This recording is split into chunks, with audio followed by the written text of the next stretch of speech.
श्री सद्गुरुनाथ महाराज की जय. जय श्रीराम. मनोगत doctor Hurst, future of life, doctor Pearson, relative strength of nature and nature, sir Francis Galton, hereditary genius असे विख्यात मानववंशशास्त्रज्ञ सिद्धांत सांगतात. व्यक्तीची प्रवृत्ती बदलण्याची बाबतीत शिक्षणाचा फारसा उपयोग होत नाही. मॉडेल व त्याचे अनुयायी सांगतात, वंश सुधारण्याच्या दृष्टीने शिक्षणाचा काहीही उपयोग नाही. डॉक्टरेट डान्स्टेक्स्टर सांगतो, म्हणूनच असा सिद्धांत प्रस्थापित होतो की शारीरिकच नव्हे तर मानसिक गुणधर्म देखील व्यावहारिक दृष्ट्या फार महत्त्वाचा आहे.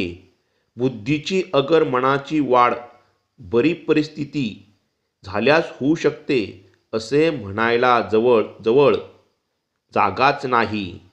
पोट भरण्याकरता कोणता धंदा करावा एवढं फार बाह्य परिस्थितीवर ठरू शकते, परंतु बुद्धीची वा मनाची मूळ जाती बदलणं शक्य नाही, कारण ती जन्मकाळीच निश्चित करून गेलेली आहे.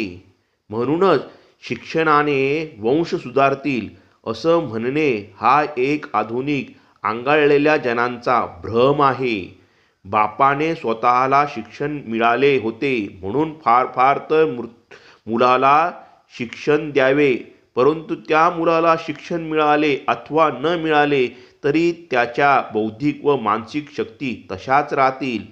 मूल जन्माला येते ते पित्याच्या सदृश्य असते. याचे कारण ते पित्यापासून जन्मलेले असे नसून दोघे एकच शुक्रबिंदूपासून जन्मलेले आहे.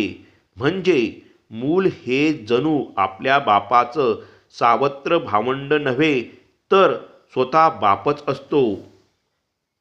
आत्म वै पुत्र नमास्ति अदृश्यम भजते हि श्री सुतम सुते तथा विधम आकरे पद्मरागानान जन्म काचमने हा उतहा यस्मिन कुले त्वमुत्पन्न गजस्तत्र न हयन्ते. म्हणून आम्ही म्हणतो की विवाहाच्या बाबतीत मुख्यतः ज्या श्रेष्ठ घराण्यांना जपले पाहिजे त्यांच्या बाबतीत हे जास्त महत्त्वाचे आहे. त्यांच्या बाबतीत कुल गोत्र हे जास्त महत्त्वाचे असते. उत्तम परिस्थिती अगर शिक्षण नव्हे. श्री सद्गुरुनाथ महाराज की जय. जय श्रीराम.